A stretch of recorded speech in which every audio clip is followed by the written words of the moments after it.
Praise the lord.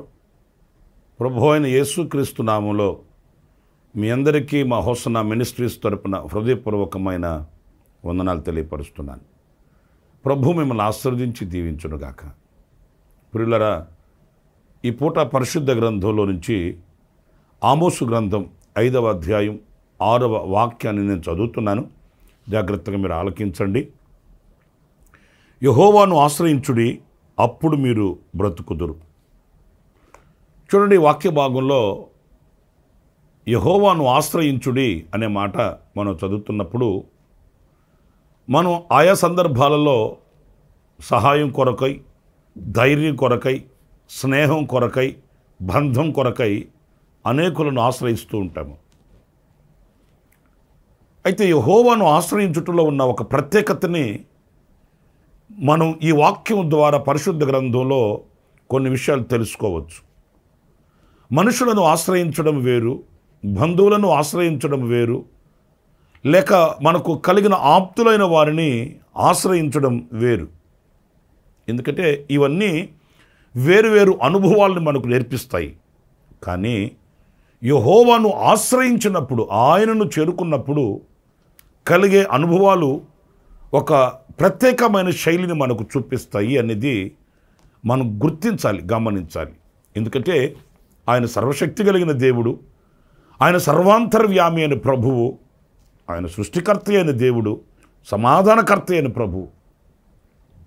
ఈ సర్వశక్తి కలిగిన దేవునిని ఆశ్రయించినప్పుడు ఆ అనుభవాలు ఎలా ఉంటాయి, ఆయనను ఆశ్రయించగా మనకు కలిగే దీవెనలు ఏమై ఉంటాయి అనేది పరిశుద్ధ గ్రంథంలో మనం గమనించినప్పుడు కొన్ని విషయాలు మనం తలపోసుకోవచ్చు. చూడండి, కీర్తనల గ్రంథం 25వ కీర్తన 20వ చరణాన్ని నేను చదువుతున్నాను. జాగ్రత్తగా మీరు ఆలకించండి. నేను నీ శరణుజొచ్చి ఉన్నాను, నన్ను సిగ్గుపడనీయకుము, నా ప్రాణమును కాపాడుము, నన్ను రక్షింపుము. ప్రియులారా, చూడండి, వాక్య భాగంలో దైవజనుడు లేక రాజులాగా ప్రార్థన చేస్తున్నాడు. నేను నిన్ను ఆశ్రయించి నీ శరణుజొచ్చి ఉన్నాను, నన్ను సిగ్గుపడనివ్వక నన్ను కాపాడుము. అంటే ఆయనను ఆశ్రయిస్తే, ఆయనను చేరుకుంటే, ఆయనను శరణుజొచ్చి ఆయన పాదాలను మనం ఆశ్రయిస్తే మనం కాపాడబడగలుగుతామనేది ఈ వాక్యంలో మనం నేర్చుకోవాలి. చూడండి, ఎంత బలవంతులైన, ఎంత శక్తివంతులైన మనల్ని పూర్ణంగా కాపాడలేరండి. పూర్ణంగా మనకు వారు రక్షణను ప్రసాదించలేరు. ఎందుకంటే ప్రతి నరునికి రక్షణ కావాలి, కాపుదల కావాలి, భద్రత కావాలి. అన్నప్పుడు సాటి మనిషికి ఎంతవరకు భద్రతనివ్వగలుగుతాడు, ఎంతవరకు కాపాడగలుగుతాడు? తనకి ఒక పరిధి ఉంది, ఆ పరిధి వరకు ఏదైనా సహాయ సహకారాలు అందించవచ్చు.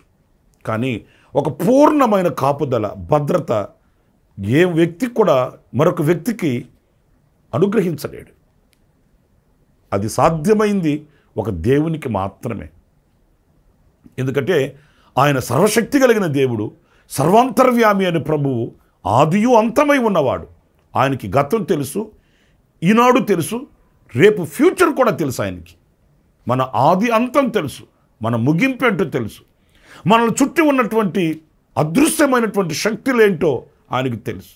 ఈరోజు మనిషికి ఎక్కడ కూడా భద్రత లేదు, దేనిలో కూడా భద్రత లేదు, ఇందులో కూడా కాపుదల లేదండి. ప్రతిదానిలో మనిషి భయపడవలసి వస్తుంది, ప్రతిదానిలో మనిషి ఆలోచించవలసి వస్తుంది. ఎందుకంటే ప్రతిదీ కూడా హానికరమైనదే. ఏది పట్టుకున్నా, ఏది ముట్టుకున్నా అపాయకరమైనదిగాను, కీడు కలిగించేదిగాను కనబడుతున్నాయి. కనుక ఇలాంటి పరిస్థితులలో, ఇలాంటి అనుభవాలలో ఏది మనకు భద్రత, ఎక్కడ మనకు కాపుదల అనంటే యెహోవాను ఆశ్రయించినప్పుడు ఆయన అనుగ్రహిస్తాడు మనకు కాపుదల. నేను మీకు దావీదుని గురించి ఒక 2 మాటలు నేను మీతో చెప్పాలంటే, దావీదు వెళ్ళిన ప్రతి చోట దేవుడు అతను కాపాడుతూ వచ్చాడట. ఎందుచేతనంటే దావీదుకున్నటువంటి హానికరమైన అనుభవాలు దేవునికి తెలుసు. ఒక విధంగా చెప్పాలంటే దావీదు కూడా తెలియకపోవచ్చు పొంచి ఉన్న అపాయాలేంటో, అతను చుట్టుముట్టి ఉన్నటువంటి పరిస్థితులేంటో దావీదు కూడా తెలియకపోవచ్చు, దేవునికి తెలుసు. అందుకే దేవుడు దావీదుని అన్ని విషయాలలో తాను ఎక్కడికి వెళ్ళినా, తాను ఎక్కడ తిరుగుతున్నా, తాను ఎక్కడున్నా, అరణ్యములో ఉన్న, రాజ్యములో ఉన్న, ఇంట్లో ఉన్న, ఎక్కడ ఉన్నప్పటికీ దేవుడు అతనికి భద్రతను అనుగ్రహిస్తూ కాపుదలను అనుగ్రహిస్తూ వచ్చాడు. అందుకే కీర్తనల గ్రంథంలో మనం చదువుతాము, మన పాదములకు రాయి తగలకుండా ఆయన తమ దూతలకు ఆజ్ఞాపించి ఉన్నాడట. మనుషులకు కొన్నే మనకు కనబడుతాయి, అపాయం మన దగ్గరకు వచ్చినప్పుడు మనకు కనబడుతుంది. కనబడనివి కూడా ఎన్నో ఉన్నాయి, కానీ దేవుని దృష్టి అలాంటిది కాదు కదా, దేవుని నేత్రాలు అలాంటివి కాదు కదా. అందుకే దేవదూతలను ఆయన మనకు కావలిగా ఉంచి ఉన్నారట. వారు తమ చేతుల మీద మనల్ని ఎత్తిపట్టుకుంటారు అని రాయబడి ఉందండి. నా ప్రియమైన సహోదరులారా, పిల్లలకైనా, తల్లిదండ్రులకైనా, కుటుంబాలకైనా, వ్యవస్థలకైనా, దేనికైనప్పటికీ ఒక కాపుదల. అందుకే వాక్యంలో మనం చదువుతాము, నేను మంచి కాపరిని అని ప్రభు చెప్పాడు. మంచి కాపరి తమ గొర్రెల కొరకు ప్రాణం పెడతాడట. అంటే మనల్ని ఆయన అంతగా ప్రాణాధికంగా కాపాడుతాడు. ఏ వ్యక్తి కూడా ప్రాణాన్ని తెగించలేడు, కానీ ప్రభువు ఆయన ప్రాణమునకు మనల్ని పోల్చుకొని మాట్లాడుతున్నాడు. ఆయన ప్రాణాన్ని అప్పగిస్తాడు. ఆ కాపరి అంతగా మనల్ని కాపాడి భద్రపరుస్తాడు అని వ్రాయబడి ఉంది. ఒకవేళ నాకు వాళ్ళు వీళ్ళు, నాకు బలము, ధనము, జనమున్నారు, వాళ్ళ చేత నేను కాపాడబడుతున్నాను అని అనుకోవడం చాలా అవివేకం అండి. యెహోవా కాపాడనిదే, పట్టణాన్ని కాపాడుకోవాలని కాపు కాస్తున్నటువంటి వాని ప్రయాస వ్యర్థమని దేవుని వాక్యం చెప్తుంది.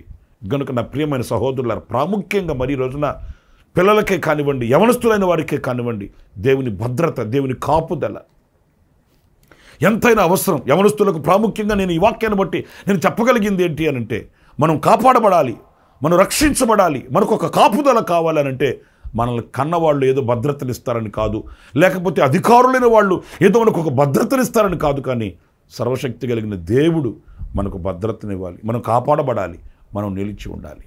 గనుక ఆయనను ఆశ్రయిస్తే, ఆయనను యొద్దకు వెళితే ఆయన వలన మూలంగా మనకు భద్రత కలుగుతుంది అనేది ఈ వాక్యం చెప్తున్న సత్యం.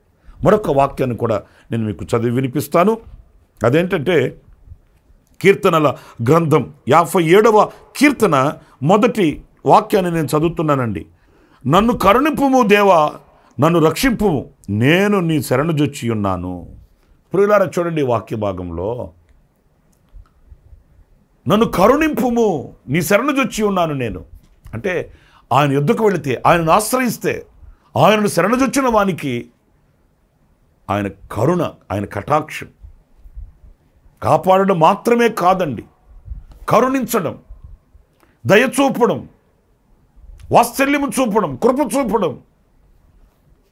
ఈ రోజున బాధ కలిగితే మనం ఎలాంటి వారితోనైనా తెగదెంపులు చేసుకుంటామండి. మనసు కాస్త బాధ కలిగితే, మనసులో కాస్త వేదన కలిగితే కన్నవాళ్ళను సహితం దూరాన పెడతాము. ఎందుకంటే మనకు కలిగిన ఆవేదన అలాంటిది. మనం ఎవరిని కరుణించలేము, కటాక్షించలేము, కృప చూపలేము, వాత్సల్యం చూపలేము. మరి ఆ రీతిగానే దేవుడు మనల్ని, మనం ఆయనకు బాధ కలిగించినప్పుడు, వేదన కలిగించినప్పుడు ఆయన మనల్ని త్రోసివేస్తే మన పరిస్థితి ఏంటి? ఆయన మనల్ని దూరాన్ని పెట్టేస్తే మన బ్రతికేంటి? ఆయన మనకు ముఖం చాటు చేస్తే మన జీవిత అనుభవాలు ఎలా ఉంటాయి ఆలోచించి చూడండి. ఒక్కొక్క తల్లి బిడ్డల కొరకై ప్రార్థన చేస్తూ విసిగిపోయి, ఓ తల్లి వచ్చి చెప్తుంటారు, అయ్యా నేను చెప్పి చెప్పి చెప్పి అయిపోయింది, ఎన్ని విధాలుగా చెప్పాలనో అన్ని విధాలుగా చెప్పి అయిపోయింది, ఆడు మారడయ్యా, ఇక విడిచిపెట్టేసానయ్యా వాడిని అంటుంటుంది ఒక్కొక్క తల్లి. ఎందుకంటే ఆమె కలిగిన వేదన అలాంటిది. ఇక వాడిని పట్టించుకోనయ్యా, వాడిని విడిచిపెట్టేశానయ్యా, వాడిష్టం, వాడు ఏం చేసినా నాకు అనవసరం, ఏం జరిగినా ఇక పట్టించుకోనయ్యా, అంత తీక్షణంగా మాట్లాడుతుంటారండి. మరి దేవుడు ఆ రీతిగా ఏనాడైనా అనగలడా అంటే మన పరిస్థితి ఏంటి? అలాగని మనం ఆయనకు వేదన కలిగించకుండా బ్రతుకుతున్నామా? లేదు కదా. తెలిసి తెలియక ఎన్నో ఒడిదుడుకులు మన జీవితంలో జరుగుతున్నప్పటికీ ఆయన ఎద్దుకు వెళ్ళి ప్రభువా అని అనగానే, నా తండ్రి అని పిలవగానే, క్షమించి కనికరించి కటాక్షించమని వేడగానే ఆయన కరుణ చూపిస్తున్నాడు, కటాక్షిస్తా. అందుకే వాక్యంలో మనం చదువుతాం, ఎంత ఘోరమైన పాపినైనా ఆయన చేరతీస్తాడు, క్షమిస్తాడని, కరుణ చూపిస్తాడని వాక్యం రాయబడి ఉందండి. మనకందరికీ బాగా తెలిసిన చరిత్ర. తండ్రి ఆస్తిని పంచుకుని వెళ్ళిపోయిన కుమారుని చరిత్ర మనకు బాగా తెలుసు. ఎంత అహంకారపు మత్తుతో మాట్లాడాడో, నా ఆస్తి నాకు పంచు, నేను గొప్ప వ్యాపారాలు చేయాలి. తన మీద తనకు ఓవర్ ఎస్టిమేషన్, నాకు టాలెంట్ ఉంది, నేను వ్యాపారం చేయగలను, నేను అది చేయగలను, నేను ఇది చేయగలను, నేను రాణించగలను అన్నంత అహంకారపు మత్తుతో విర్రవీగాడు. ప్రియమైన వారలారా, తండ్రి ఆస్తి పంచి ఇచ్చేశాడు. బుద్ధి వచ్చి మరలా తిరిగి వచ్చినప్పుడు, పంచి ఇచ్చేశాను, నీకు నాకు బంధం పటాపంచలైపోయింది, ఇక నీకు నాకు సంబంధం లేదు అని తండ్రి అనలేకపోయాడే. తాను కోల్పోయినప్పటికీ, ఎంతో జార విడుచుకున్నప్పటికీ, తన ఆస్తి నాశనం అయిపోయింది అనే వేదన ఉన్నప్పటికీ తన బిడ్డని కాదనలేకపోయాడు.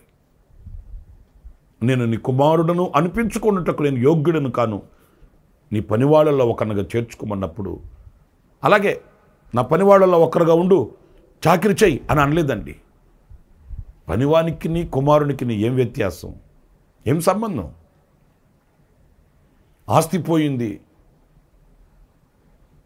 దూరంగా వెళ్ళిపోయాడు, ప్రేమను పటాపంచలు చేసుకున్నాడు. అయినప్పటికీ తండ్రి ఎంత కనికరం కలిగిన వాడంటే, అతని మెడ మీద పడి ఏడ్చి ముద్దు పెట్టుకొని, అతనికి స్నానం చేయించి, బట్టలు తొడిగించి, చెప్పులు తొడిగించి, ఉంగరం తొడిగించి, ఏంటండి ఘనత? తగునా ఈ ఘనత? ఆయన కటాక్షం అలా ఉంటుంది, ఆయన కనికరం అలా ఉంటుంది, ఆయన కృప అలా ఉంటుంది, ఆయన వాత్సల్యం అలా ఉంటుంది. ఆయనను ఆశ్రయించి క్షమభిక్షను వేనిన వారిని ఎవ్వరిని కూడా ఆయన త్రోసివేసే దేవుడు కాదు, గెంటి వేసే దేవుడు కాదు, దాటిపోయేవాడు కాదు. ఆయన కరుణ చూపించే దేవుడు అండి, కటాక్షించే దేవుడు.